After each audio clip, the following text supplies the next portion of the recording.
जहां धार में high profile firing case के आरोपी को गिरफ्तार कर लिया गया है। आपको बता दें कि बीजेपी नेता के भाई को गोली मारी गई थी। मुख्य आरोपी अन्ना और उसका साथी राहुल गिरफ्तार किया गया है। पुलिस ने शॉर्ट एनकाउंटर के बाद किया गिरफ्तार। दोनों आरोपियों का जिला अस्पताल में इलाज जारी है। एसपी मनोज कुमार सिंह भी मौके पर मौजूद रहे। आपको बता दें कि पुलिस के शॉर्ट एनकाउंटर के बाद ये हाई प्रोफाइल फायरिंग केस के आरोपी को गिरफ्तार किया जा सका, जिसमें बीजेपी नेता के भाई को गोली मारे जाने का आरोप है। मुख्य आरोपी अन्ना और उसका साथी राहुल गिरफ्तार कर लिया गया। पुलिस ने शॉर्ट एनकाउंटर में इन आरोपियों को गिरफ्तार किया। धार से ये पूरा घटनाक्रम सामने आया, जहां पर बीजेपी नेता के भाई पर फायरिंग करने के आरोपियों को पुलिस ने शॉर्ट एनकाउंटर में धर दबोचा।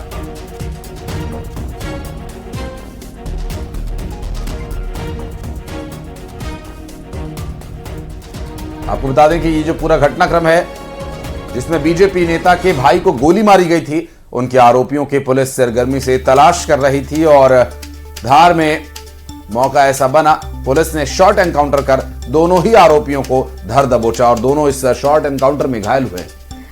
तो देखिए, धार का पूरा घटनाक्रम है और जब बीजेपी नेता के भाई पर गोली चलाई गई थी, उसके बाद लगातार पुलिस आरोपियों की तलाश में जुटी थी और अब इस शॉर्ट एनकाउंटर के दौरान दोनों ही आरोपियों को गिरफ्तार कर लिया गया। और अगली खबर खंडवा से, जहां पर न्यूज 18 की खबर का बड़ा असर हुआ। दरअसल मशाल जुलूस के मामले में एक्शन लिया गया। अनुमति की शर्तों का उल्लंघन करने पर केस दर्ज किया गया। 18 लोगों पर बीएनएस की धाराओं में केस दर्ज हुआ है। मामले की तफ्तीश में पुलिस जुट गई है। राष्ट्रभक्त वीर युवा मंच ने आयोजन किया था, जहां मशाल जुलूस में 30 लोग जख्मी हो गए थे। हालांकि कई लोग प्राथमिक उपचार के बाद उन्हें हॉस्पिटल से छुट्टी दे दी गई, लेकिन कुछ लोगों को ज्यादा गंभीर नुकसान हुआ है और जलन बहुत ज्यादा हुई है। 18 लोगों पर बीएनएस की धाराओं के तहत केस दर्ज हुआ है और ये देखिए उस दौरान का जो पूरा घटनाक्रम हुआ था, किस तरीके से मशाल जुलूस के दौरान आग भड़की थी, वो आपको दिखा रहे हैं। कल रात्रि में एक जो मशाल मार्च के दौरान दुर्घटना हुई थी, उस संबंध में आज जांच की गई और इसमें फिलहाल मामला पंजीबद्ध कर लिया गया है। जो अनुमति की शर्तें थी उसके उल्लंघन के संबंध में इसमें मामला पंजीबद्ध किया गया है। कितने लोगों के खिलाफ मामला दर्ज किया? इसमें लगभग 18 लोगों के खिलाफ अभी मामला पंजीबद्ध किया गया, जो कि विवेचना में है। और खबर उज्जैन से, जहां पर बीजेपी के पूर्व एमएलए के साथ मारपीट मामले में एक्शन लिया गया है। आपको बता दें कि बहादुर चौहान से मारपीट करने वालों पर केस दर्ज कर मारपीट करने वाले कांग्रेस कार्यकर्ताओं पर केस दर्ज कर कार्रवाई की जा रही है। एमपी कांग्रेस अध्यक्ष जीतू पटवारी घेराव करेंगे। केस दर्ज होने पर एसपी ऑफिस का करेंगे घेराव। बड़ी जानकारी है उज्जैन से, जहां बीजेपी के पूर्व एमएलए के साथ मारपीट मामले में एक्शन लिया गया। बहादुर चौहान से मारपीट करने वालों पर केस दर्ज किया गया है। वहीं मारपीट करने वाले कांग्रेस कार्यकर्ताओं पर केस दर्ज हुआ है और इस केस दर्ज किए जाने का विरोध भी करने की तैयारी में है कांग्रेस पार्टी। और ये सब कांग्रेस पार्टी के प्रदेश अध्यक्ष जीतू पटवारी के नेतृत्व में विरोध जताए जाने की तैयारी है, घेराव करने की तैयारी। और दरअसल केस दर्ज होने पर एसपी ऑफिस का घेराव करेगी कांग्रेस पार्टी और इस पूरे मामले में क्या कुछ प्रदर्शन के दौरान परिस्थितियां रहेंगी, इस पर और डिटेल्स आप तक पहुंचाएंगे। कितने कार्यकर्ताओं की गैदरिंग का यहां पर कांग्रेस पार्टी ने आह्वान किया है, कितने लोग यहां पहुंचेंगे और इसके अलावा प्रदर्शन कितनी देर चलेगा और किस तरह का प्रदर्शन होगा, और कोई लॉ एंड ऑर्डर न बिगड़े इस प्रदर्शन के दौरान, इसके लिए भी यहां इंतजामात क्या कुछ किए गए हैं, बात करेंगे। हमारे सहयोगी अजय पटवा इस वक्त हमारे साथ मौजूद है। अजय, जानना चाहेंगे जो प्रदर्शन की तैयारी कांग्रेस के द्वारा की जा रही है, क्या डिटेल्स हैं अपने पास इसके बारे में? जी देखिए, कल उज्जैन जिले के महिदपुर तहसील में एक बीजेपी का कार्यक्रम था। उस दौरान बीजेपी के ही कार्यकर्ता और पूर्व विधायक बहादुर सिंह चौहान के बीच में मारपीट की घटना का मामला सामने आया था, जिसमें सोशल मीडिया पर वीडियो वायरल हुए थे। लेकिन इस पूरे मामले में जब तूल पकड़ा है, तब कुछ कांग्रेसियों के खिलाफ मामला दर्ज हुआ है। अब इस पूरे मामले में प्रदेश अध्यक्ष जीतू पटवारी और तमाम कांग्रेस के नेता आज झूठे प्रकरण दर्ज होने पर पुलिस कंट्रोल रूम का घेराव करेंगे और इसमें जिस तरीके से जो प्रकरण दर्ज हुआ गया है उन पर कहा गया है कि इसकी पूरी जांच हो और जांच के बाद ही इस पर कार्रवाई की जाए। क्योंकि महेश परमार का ये कहना है, विधायक का, कि जब कार्यक्रम बीजेपी का था तो कांग्रेस के नेता क्या कर रहे थे वहां पर, जब कांग्रेस के नेता वहां पे नहीं थे तो ऐसा झूठा प्रकरण क्यों दर्ज कराया गया है। तो इस पूरे मामले को लेकर जो है आज कांग्रेस का हल्ला बोल है और इसको लेकर पुलिस प्रशासन ने भारी पुलिस बल की तैनाती के लिए व्यवस्था की है और साथ ही लॉ एंड ऑर्डर की स्थिति ना बिगड़े और मामले को शांति से निपटाया जा सके, इसके लिए प्रशासन पूरी तरीके से जो है तैयार है। और आज जो 1:30 बजे के आसपास जो है जीतू पटवारी उज्जैन आ जाएंगे और इस दौरान पुलिस कंट्रोल रूम का घेराव किया जाएगा और जिस तरीके से झूठे प्रकरण दर्ज किए गए हैं उसके खिलाफ हल्ला बोल किया जाएगा। जी बिल्कुल, बहुत शुक्रिया आपका जो तमाम जानकारी के लिए। और इस तरीके से इस पूरे घटनाक्रम पर कांग्रेस विरोध की भी तैयारी कर रही है। और बढ़ते आगे आपको बता दें कि पंडित धीरेन्द्र कृष्ण शास्त्री आज इंदौर में हिंदू युवा सभा करने की तैयारी में हैं। सनातन हिंदू एकता पैदल यात्रा के बाद पंडित धीरेन्द्र शास्त्री 5000 से ज्यादा युवाओं को रग रग हिंदू मेरा परिचय विषय पर संबोधित करेंगे। बता दें कि कार्यक्रम को लेकर युवाओं में जबरदस्त उत्साह देखा जा रहा है।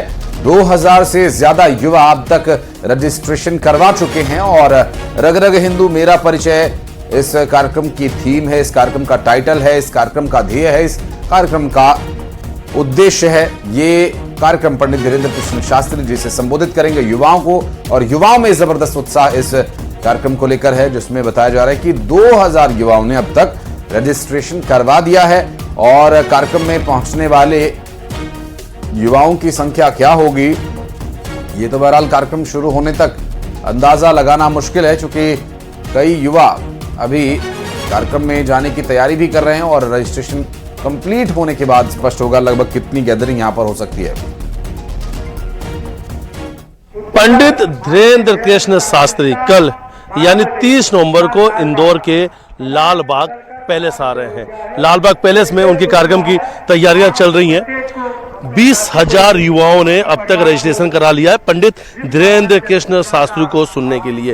रग रग हिंदू मेरा परिचय, इस विषय पर हजारों युवाओं को पंडित धीरेन्द्र कृष्ण शास्त्री मार्गदर्शन देने वाले हैं, संबोधित करेंगे युवाओं को। और युवाओं का कुंभ लगने वाला है इंदौर के लाल बाग पैलेस में। हिंदू युवा कुंभ में, हिंदू युवा सम्मेलन में पंडित धीरेन्द्र कृष्ण शामिल होंगे और 30 तारीख को यह कार्यक्रम होने जा रहा है, जिसकी जो तैयारियां हैं, इन तैयारियों की तस्वीर हम आपको दिखा रहे हैं। ठीक सामने इस वक्त आप जो डोम देख रहे हैं, यहीं से कल वो हजारों युवाओं को संबोधित करने वाले हैं। क्रेज तो बहुत है और उनके लिए क्रेज किसको नहीं होगा। कौन हिंदू है जिसके रग रग में हिंदुत्व नहीं है, और वो सिखाते हैं हमें धीरेन्द्र शास्त्री जी।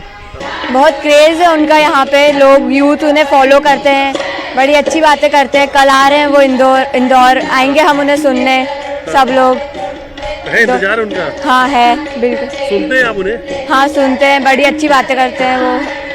बहुत क्रेज है मुझे, सच्ची में बहुत अच्छा लगता है उनकी बातें सुनना। और मैं एक बार चाहता भी हूँ कि मेरे को मिले तो मैं उनका पैर छू के उनके साथ एक फोटो खिंचवाऊँ। बहुत अच्छा लगता है सच्ची में। को आपने ही और सीधे रुख करेंगे, संवाददाता सुशील कौशिक जुड़ गए हैं। सुशील, कार्यक्रम को लेकर युवाओं में खासतौर पर ज्यादा उत्साह देखने को मिल रहा है, किस तरीके की तैयारियां इस पूरे कार्यक्रम के मद्देनजर? बिल्कुल, देखिए इंदौर की अयोध्या कहे जाने वाले लाल बाग पैलेस में कल आज धीरेन्द्र शास्त्री हिंदू युवा सभा को संबोधित करेंगे। और जिस तरह से अभी धीरेन्द्र शास्त्री ने पद यात्रा निकाली थी, जिसमें लगातार जो उत्साह नजर आया था, उसी तरह का उत्साह इंदौर में होने वाले इस आयोजन को लेकर है, जिसमें रग रग हिंदू मेरा परिचय विषय पर वो संबोधन देंगे। और धीरेन्द्र शास्त्री चूंकि आज युवाओं के लिए एक तरह से कहे जाए तो हिंदू आइकॉनिक बन चुके हैं, और यही वजह है कि इंदौर में होने वाले इस युवा हिंदू सम्मेलन में भी बड़ी तादाद में युवा शामिल होंगे। जिस तरह से कल तक की जो सूचनाएं थी उसके मुताबिक लगभग 20,000 से ज़्यादा युवाओं ने इसमें रजिस्ट्रेशन करा लिया है, और माना जा रहा है कि 20,000 युवाओं के रजिस्ट्रेशन के बाद लगातार संख्या बढ़ी है और लगभग मान सकते हैं कि करीब 30 से 40,000 युवा और अन्य लोग भी इस सम्मेलन में धीरेन्द्र शास्त्री को सुनने के लिए आएंगे। और उनका विषय यही है कि रग रग हिंदू मेरा परिचय। और जिस तरह से धीरेन्द्र शास्त्री जी ने हिंदू राष्ट्र की मांग उठाई है और सभी हिंदुओं को एक करने के लिए हिंदू सनातन पद यात्रा निकाली थी। उसके बाद उनका ये पहला बड़ा आयोजन है और मध्य प्रदेश के व्यावसायिक नगर इंदौर में है, तो माना जा सकता है कि उनका किस तरह का क्रेज है। आज की जो युवा हिंदू सभा रहेगा उस सभा के बाद ये साफ हो पाएगा कि किस तरह का उनका क्रेज है। लेकिन जिस तरह से युवाओं से हमारी टीम की बात हुई है उसमें यही कहना है कि उनका एक ग्लैमर है और जिस तरह से सनातन पद यात्रा निकली है और जो अपार सफलता मिली है उसके बाद निश्चित तौर पर धीरेन्द्र शास्त्री एक आइकॉनिक के तौर पर जो है युवाओं में सामने आ रहे हैं। कट्टर हिंदू बनाने के लिए उन्होंने आह्वान किया है कि देश में 1 करोड़ कट्टर हिंदू हो जाएं तो फिर इस देश का कल्याण हो जाएगा। तो निश्चित तौर पर आज का जो आयोजन है कहीं ना कहीं हिंदू राष्ट्र के और उनके बढ़ते हुए कदम को दिखाएगा और युवाओं का जो क्रेज है वो कहीं ना कहीं लगातार बढ़ता जा रहा है उनको लेकर। और सामाजिक स्तर पर एक सक्रियता जो इन दिनों दिखाई दे रही है पंडित धीरेन्द्र कृष्ण शास्त्री की इस विषय को लेकर, वो भी एक अलग स्तर पर एक अलग ऊर्जा प्रवाहित कर रही है। बहुत बहुत शुक्रिया सुशील आपका इस पूरे मामले पर जानकारी पहुंचाने के लिए।